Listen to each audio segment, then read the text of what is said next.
Dean, you've been deeply involved in the process leading up to the Uluru Statement from the Heart. Can you take us through kind of what does the timeline look like? What's the journey been like to date?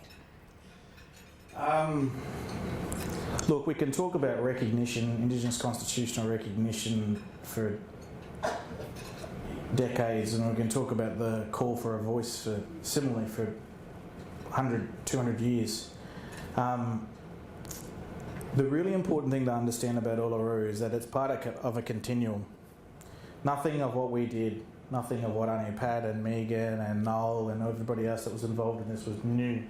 This was all part of a continuum. We were just extending a story that had been told for a very long time. I mean, when I talk about recognition now, constitutional recognition as a live political agenda, we can go back very, very clearly 27 years. Easily 27 years. When now Minister Linda Burney was part of a report that was submitted to Keating in 1995 called Recognition, Rights and Reform. So Linda, it's a wonderful moment of history coming full circle on this. Linda is the first Indigenous woman to hold the portfolio of Minister for Indigenous Affairs at a federal level. She's the one responsible for the carriage of the successful referendum on a Indigenous constitutional recognition through a voice. And she was writing a report to the Prime Minister 27 years ago as part of a group, and Auntie Lowitja O'Donoghue was chair, and Uncle Charlie Perkins, who's no longer with us, was part of that process as well. So Uluru was part of a long history. It was a phenomenal experience to be part of. I even now, when the campaign gets tough, and it's been tough so far, and we're at the foothills of how tough this is going to be over the next 12 to 18 months. The thing that holds me in good stead is obviously having a fantastic team around. But it's going back to those rooms when people were giving their hearts, their minds, their souls, their spirits, their culture, their history to what then became the Uluru Statement from the Heart. We've got to keep coming back to that this started in the last 5 years from people saying we need to deal with recognition in a meaningful way, and we need to fix the challenges and address the challenges that are facing too many of our communities. So that's where it's no surprise really that the mob came out with a really practical reform for real recognition. And then obviously the last 5 years since, as someone that's been involved in that process, we did, when I say we, I mean the collective we of Megan and Auntie Pat and Noel and Thomas Mayo and others who have been grinding away on this. There was a lot of really, really tough work. We were not the popular agenda for a long time, and that work was it was tough, but necessary to get us to where we've got to now. And then obviously since now Prime Minister Albanese stood up in May this year at the top of his acceptance speech and said he commits to all three elements of the Uluru Statement from the Heart and a referendum on a voice. It's changed the game. We've now got prime ministerial capital into an issue. I mean, the last time a Prime Minister, in my view, really invested capital in any issue related to Aboriginal and Torres Strait Islander peoples was Keating during Mabo and the Native Title Act. So we cannot underestimate how important that is to this agenda. And obviously now it's the most obvious thing in the world that the country is going to a referendum in the next 12 to 18 months, and we are rapidly building the infrastructure to carry the biggest national campaign this country's ever seen. And we're really, really positive and really excited about what's ahead of us. Dean, when you think of that long road that's already been travelled and look over your shoulder and see how far you've come, and then describe being at the foothills in terms of how hard it's going to be, kind of where do you go to? What place do you go to for what keeps you going? got to put it in the context. Got to put it in the context of there's an end in sight here, and we've got to look at it as an end. We know that there's lots more work to do. There's many more agendas that are running alongside. But this is the reality of this agenda, this campaign. There is going to be a black and white yes, no end. We're going to know. Unlike many of the work, even the work that SVA does and the partners do at a time, you're just not really sure whether you know, despite all the good measures and stuff. You just don't know. We're going to know in 12 to 18 months. And so you can steel yourself for that. And you've got to then understand the context of where the country's at. We've done a lot of work over the last 3 years in particular, working alongside the likes of Mark Texter and CT Group and a whole bunch of other people that are helping us understand where the Australian people are, where our supporters are, where our opponents are, and where is that really big opportunity group in the middle, those that are softly for us, that are undecided and are sort of softly knows at this point in time.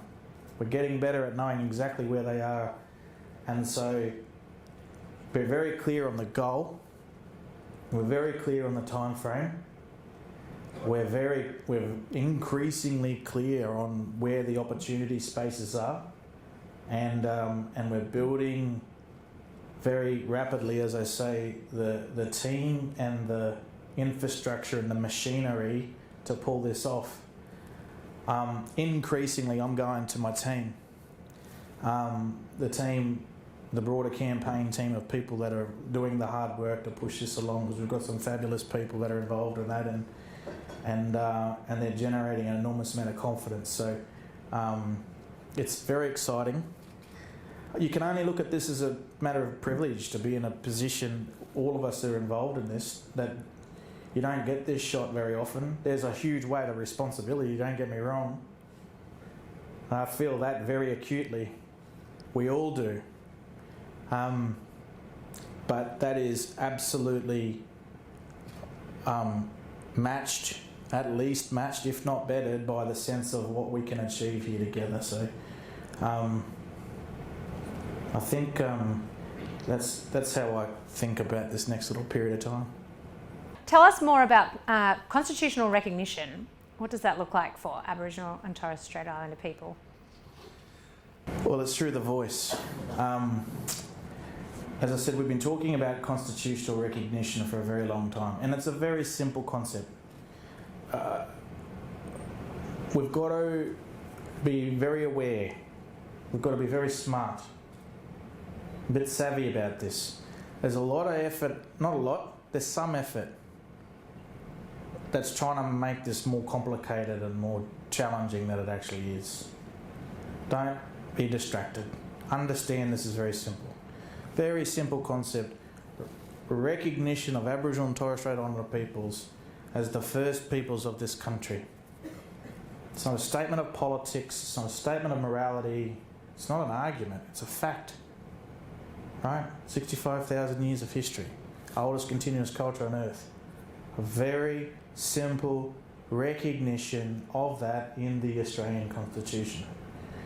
And the most meaningful way that we can do that is through a constitutionally guaranteed voice. And again, this is not rocket science. Very simple concept. Bringing the voices of Aboriginal and Torres Strait Islander peoples who know how their communities work, who know how their families work, closer to where decisions are being made, to where policies and laws are being made about their families and their communities. The outcome will be better laws and policies that are more suited to achieving the outcomes that we all want to see. All of us want to see. Our mob in particular. Better outcomes on the ground for the families and the communities on the ground.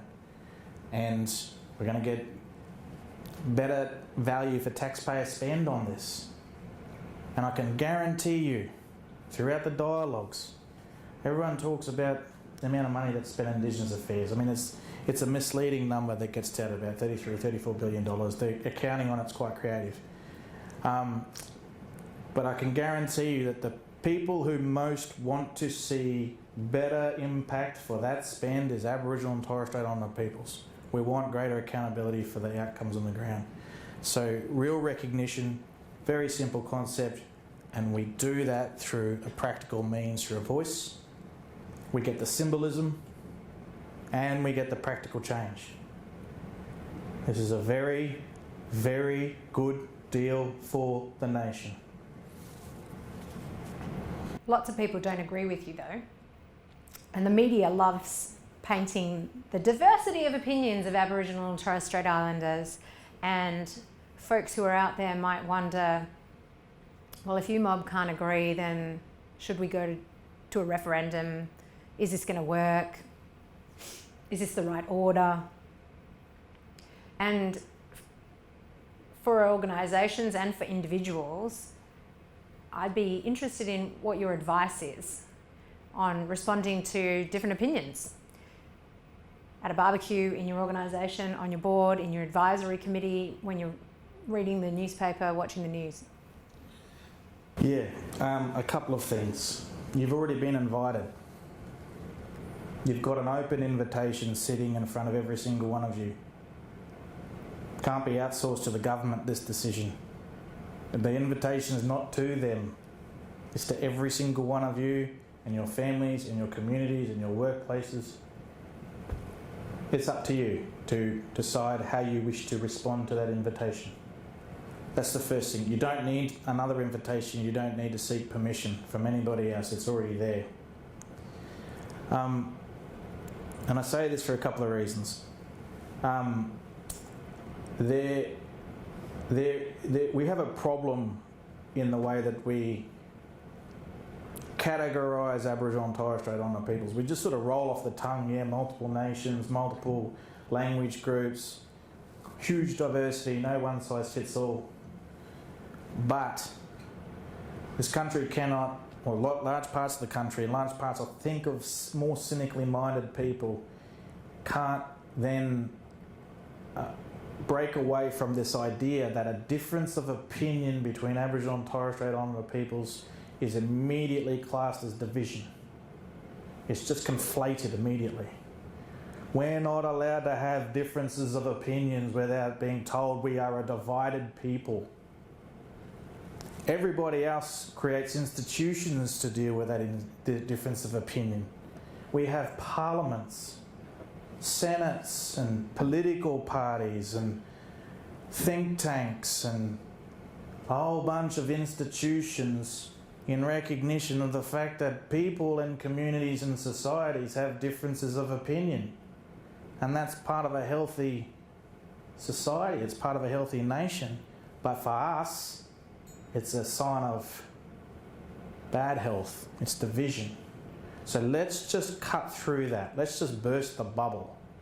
There's going to be different opinions from Aboriginal and Torres Strait Islander people. It's normal, and in fact, on an issue of this level of significance, it is necessary. It would be problematic if there wasn't a difference of opinion, if there wasn't debate, if there wasn't competing ideas. So let's embrace that difference of opinion. Let's not try and put it into a bad space. What does that mean for you as a supporter? This is where being an ally gets a bit tougher. And we make no apologies for that. We need you to step up and step into this. You've been invited. You've been given a massively generous, historic invitation from Aboriginal and Torres Strait Islander peoples through the Uluru Statement from the Heart. You want to believe in it. You want to accept that invitation. And yet you're going to walk into a room or you're going to be in a conversation where you will come across another Aboriginal and Torres Strait Islander person that says, I don't believe in the Uluru Statement, I don't believe in recognition, I don't believe in a voice. And I've been in rooms where that's happened. And I've watched some of our allies freeze, paralysed. What do I do? It's okay. You're allowed to believe, you're allowed to have the conviction, You are allowed to accept the invitation and acknowledge that there are going to be different views amongst Aboriginal and Torres Strait Islander peoples in this, and hold that respectfully. You can do both. And what we're saying to our allies that want to be proactive and be staunch and be with us in this is that's what we're asking you to do. Asking you to take it to that next level and hold that conviction, because we have to.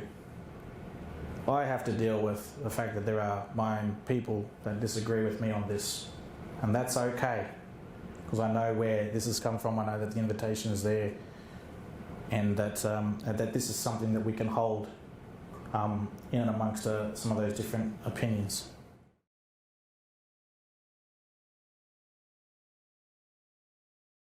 Let me just say straight up, everyone will know what they're voting on come referendum day. Yeah? Everyone will know. We've been pushing constitutional recognition for a very long time. We've been thinking about this for a very, very long time. We know the conditions and what the history has said around referendums in the past. If you don't know, vote no. We know who's ready to roll those sort of arguments out. There will be a stage process that people have a rational reinforcement of what they're feeling emotionally around this issue. And that's a really important framing for this room. It's not going to be how I talk about it more broadly in the campaign. It's not campaign messaging, but we've got to know right from the very beginning. Most people don't know about Aboriginal and Torres Strait Islander peoples in our communities. They just don't know. They don't, as Noel said in his lawyer lecture, the first one, they don't have Aboriginal and Torres Strait Islander friends or family. The empathy, the connection's not there. They don't read the closing the gap reports. In fact, we'd probably be astounded by how many people don't even know what closing the gap is and never heard about it in their lives. And yet, they know in their hearts that things can and should be better for far too many Aboriginal and Torres Strait Islander peoples. They get it intuitively. They understand that things aren't right. And we know through the last 5 years of conversations and engagements and thousands of conversations across the board and our own research, there has been a sustained and deep sense of goodwill towards this issue across vast tracts of the Australian population. It's values driven. It's not just the vibe of the thing. It's connected to people's sense, that deep, that powerful Aussie motor of a fair go, and it's connected to people wanting to be part of a more inclusive nation. We might not always act that way, but we want to feel like that's how we're known. We want to be known as an inclusive people, as an inclusive nation, and this issue is touching that, which is really, really important for us. So when you hear some of the commentators, and they are more cynically minded at this point in time, saying detail, detail, detail, they are miles ahead of where the voters are. Miles ahead. The commentary is coming from commentators, academics and policy wonks on the detail. The voters, everybody out there, they're miles behind. They're feeling like this is something that they could be part of. It's a real thing that's showing up. So understand that at this point in time, what we need to do is to build upon that sense of goodwill. We've got to make emotional connection. We've got to continue to strengthen those emotional bonds between the majority of the population and this issue. And that's where the idea of constitutional recognition as part of this equation is really strong. That's the bit that's tickling the emotional drivers. I've stopped being surprised when I listen to, people who you really wouldn't expect it from. Okay, I've stopped assuming people's views on this thing because I've been proven wrong too many times. We don't talk about identity, Australian identity very much, We don't cry like the Argentinians do when they hear the national anthem, and we don't do the flag waving like Americans do. And yet when you talk to some people about this issue of recognition, and they're making the leap themselves, and they say, if we do this very simple and very modest recognition of Indigenous peoples as the first peoples of this country, that's something that every Australian can connect their story to, about what it genuinely and uniquely means to be Australian in the world. We're not the only democracy, we're not the only country that's been colonised by the British. We're not the only country with nice beaches and breweries and wineries and a fair go and mateship. We are the only country that's got connection to the oldest continuous culture on earth. And that's a part of the story that people are getting animated about with respect to how they fit into this picture. So that goodwill is deep. It's something we need to continue. And I've just finished on this in the detailed question, because as I said, we're going to get there with respect to, but the trajectory of that is not to hammer people with a 100-page document on Indigenous governance and how the bureaucracy works. It is to bring them into this story and make them feel included in this conversation. And when people genuinely are saying they want to know more detail, it's not actually detail, because they won't read the report. They won't know the difference between a good mechanism to elect people versus one to appoint them, or those sorts of things. How could they? It's not part of their day-to-day experience. They want to know that it's going to have, when they say they want detail, they want to know that it's going to have a practical impact. They want to know that it's going to be genuinely grassroots. They know that it's going to make a difference. And they want to know that it's something that they can be part of.